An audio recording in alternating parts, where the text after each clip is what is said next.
तो प्यारे छात्रों, आज फिर से हम लोग आ चुके हैं जो 12th फिजिक्स की प्रश्नों की महाश्रृंखला की शुरुआत हमने किया है। तो पिछले वीडियो में 20 सवालों को बताया गया था। इस वीडियो में फिर से हम लोग वैसे ही हीट एंड हॉट प्रश्न लाए हैं जो सीधे तौर पे आपके एग्जामिनेशन में आने वाले हैं।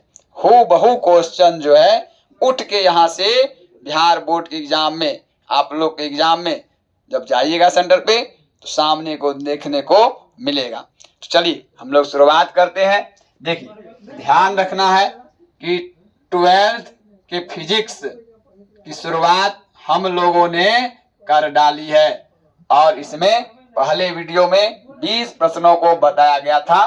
फिर से आज हम लोग आगे प्रश्न को जानेंगे। आज हम लोग सारे के सारे 2 मार्क्स के प्रश्नों को देखेंगे। तो देखिए, आज का जो पहला सवाल है बहुत ही इंपॉर्टेंट सवाल है, ध्यान रखना है। विद्युत चुंबकीय तरंग, विद्युत चुंबकीय तरंग किसे कहते हैं? विद्युत चुंबकीय तरंग किसे कहते हैं?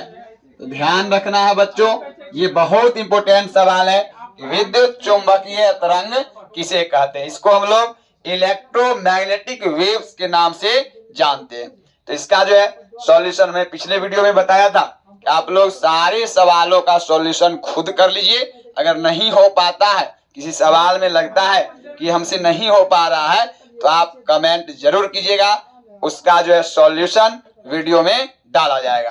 देखिए, तो इसके बाद दूसरा जो सवाल है ये भी बहुत इंपॉर्टेंट सवाल है और कई बार ये सवाल सीधे तौर पे आ चुके हैं कि अर्धचालक क्या है। ध्यान रखना है कि दूसरा जो सवाल है वह अर्धचालक क्या है। अर्धचालक क्या है? इसको इंग्लिश में सेमीकंडक्टर के नाम से जाना जाता है। तो सेमीकंडक्टर किसे कहते हैं? तो इसका एग्जाम्पल भी दे देना है ताकि ये अट्रैक्टिव आंसर हो सके। इसके बाद जो है तीसरा सवाल है वो है प्रकाश वर्ष। प्रकाश वर्ष क्या है? ये भी बहुत इंपॉर्टेंट सवाल है। देखने में लग रहा है कि बहुत इजी, लेकिन आपके एग्जामिनेशन में भी ये सवाल कई बार आ चुका है कि प्रकाश वर्ष क्या होता है। प्रकाश वर्ष को इंग्लिश में लाइट ईयर के नाम से जाना जाता है। इसके बाद जो हम लोग जानेंगे नेक्स्ट सवाल, पी टाइप।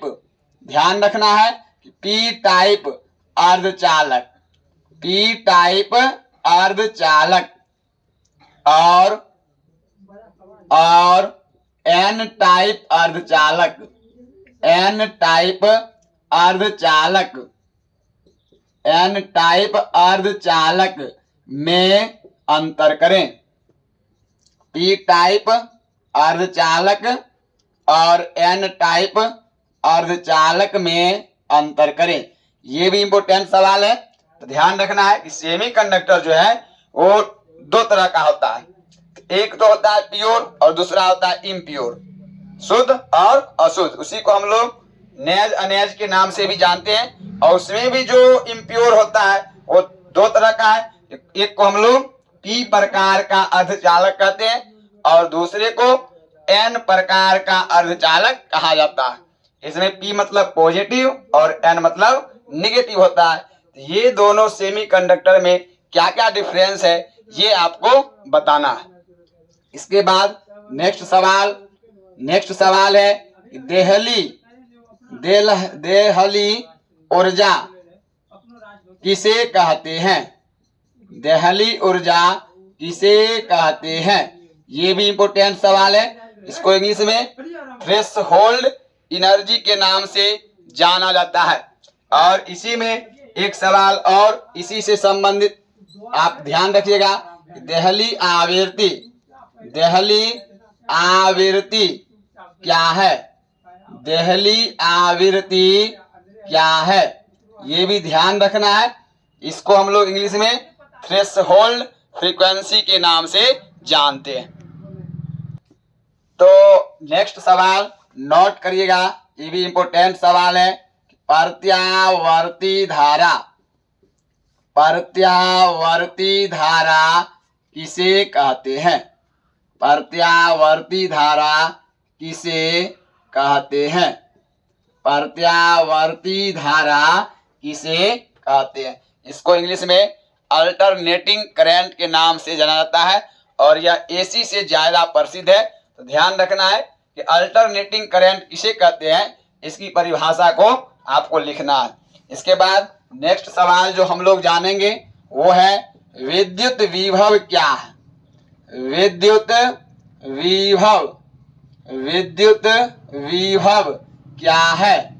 विद्युत विभव क्या है?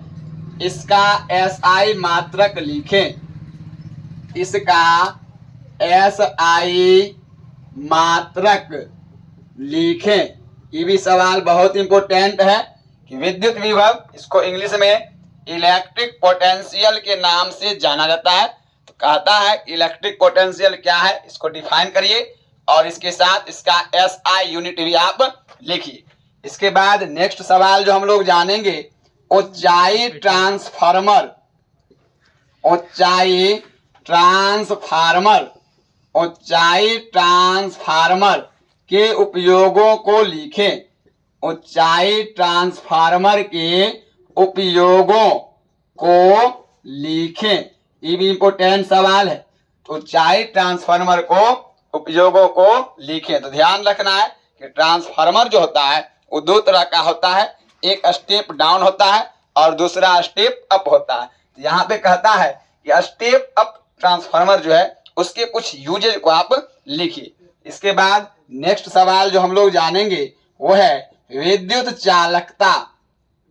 विद्युत चालकता किसे कहते हैं? विद्युत चालकता किसे कहते हैं? इसका एसआई मात्रक लिखें, इसका एसआई मात्रक लिखें। ये भी बहुत इंपॉर्टेंट सवाल है कि विद्युत चालकता किसे कहते हैं। इसको इंग्लिश में इलेक्ट्रिक कंडक्टिविटी के नाम से जाना जाता है। तो कहता है सवाल कि इलेक्ट्रिक कंडक्टिविटी क्या है और इसके एसआई मात्रक को भी आप लिखें। इसके बाद है नेक्स्ट सवाल विद्युत द्विध्रुव आघूर्ण। विद्युत द्विध्रुव, विद्युत द्विध्रुव आघूर्ण किसे कहते हैं? विद्युत द्विध्रुव आघूर्ण किसे कहते हैं? ये भी सवाल बहुत इंपॉर्टेंट है कि विद्युत द्विध्रुव आघूर्ण क्या होता है। इसको इंग्लिश में इलेक्ट्रिक डाइपोल मोमेंट के नाम से जाना जाता है। तो सवाल में तो सिर्फ यही कहा गया है कि इलेक्ट्रिक डाइपोल मोमेंट किसे कहते हैं। आप इसका जो है फिगर वगैरह जो बनता है फिगर बना के और एसआई मात्रक को भी मेंशन कर देना। इसके बाद देखिए नेक्स्ट सवाल जो हम लोग जानेंगे 12 नंबर सवाल वो है आवेशों का क्वांटमीकरण। आवेशों का क्वांटमीकरण, आवेशों का क्वांटमीकरण से आप क्या समझते हैं? आवेशों का क्वांटमीकरण से आप क्या समझते हैं? ये भी इंपॉर्टेंट सवाल है। इसमें कहता है कि आवेश का जो प्रॉपर्टीज होता है क्वांटाइजेशन ऑफ चार्जेज, तो कहता है क्वांटाइजेशन ऑफ चार्जेज क्या है, इसको आप लिखिए। चलिए यहाँ तक आप लोग नोट कीजिए, फिर हम लोग आगे लिखेंगे। तो नेक्स्ट सवाल नोट करिएगा कि नेज अर्धचालक, नेज अर्धचालक और बाह्य अर्धचालक और बाह्य अर्धचालक, बाह्य अर्धचालक में अंतर करें। बाह्य अर्धचालक में अंतर करें। ये भी बहुत इंपॉर्टेंट सवाल है। नेज अर्धचालक हमने बताया था, सेमीकंडक्टर दो तरह के होते हैं, नेज और अनेज। इसको प्योर के नाम से प्योर सेमीकंडक्टर और इसी को अनेज या अपद्रवी अर्धचालक जिसको हम लोग इम्प्योर सेमीकंडक्टर के नाम से जानते हैं। तो कहता है कि नेज अर्धचालक और बाह्य अर्धचालक में क्या अंतर है उसको आप लिखें। इसके बाद जो है हम लोग नेक्स्ट सवाल जानेंगे कूलम के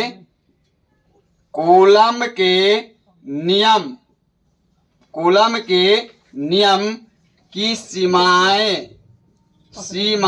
को लिखें। कूलम के नियम की सीमाओं को लिखें। ये भी इम्पोर्टेंट है। कूलम्स ने जो नियम दिए उसमें क्या क्या सीमा है, क्या क्या लिमिटेशन है, उसको आप लिखिए। क्योंकि 2 नंबर का है, कम से कम आप 3 सीमा को जो है इसमें लिखिए, कूलम के नियम की क्या क्या सीमा है। इसके बाद नेक्स्ट सवाल नोट करेंगे चुंबकत्व में क्यूरी के नियम को लिखें।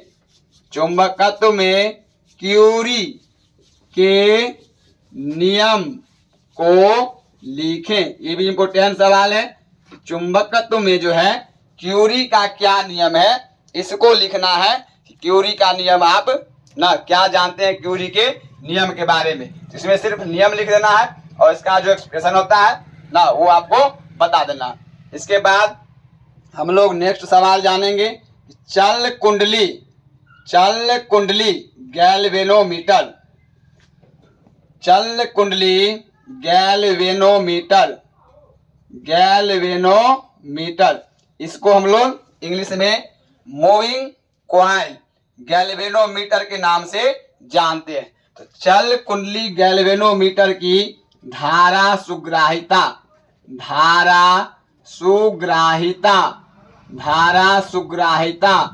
को परिभाषित करें। ये भी सवाल इंपोर्टेंट है।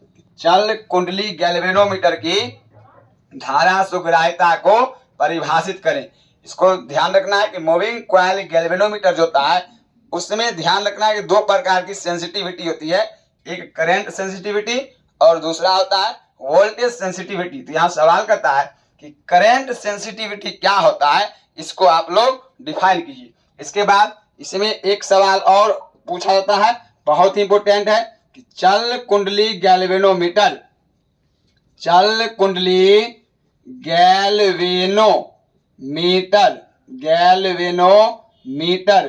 की वोल्टेज सुग्राहिता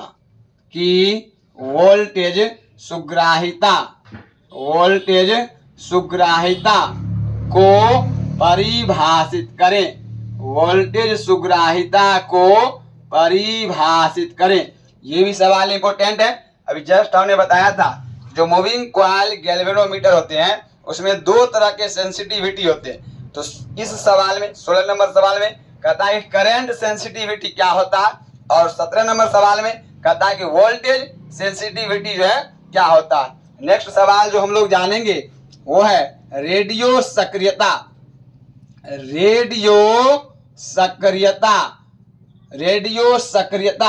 की परिभाषा दे। ये भी इंपोर्टेंट सवाल है कि रेडियो एक्टिविटी किसे कहा जाता है, इसको डिफाइन करना है और इसमें कुछ एग्जाम्पल ही बता देना है जिससे 2 नंबर आपको पूर्ण रूप से मिल सके। चलिए यहाँ तक नोट कीजिएगा। अगला सवाल है कि नाभिकीय बल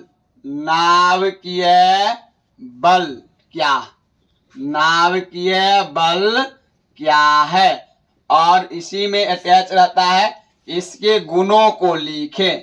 इसके गुणों को लिखें।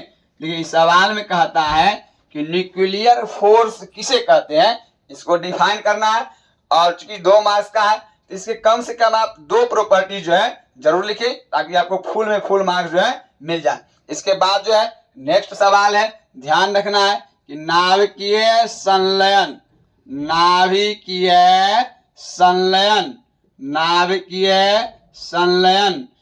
किसे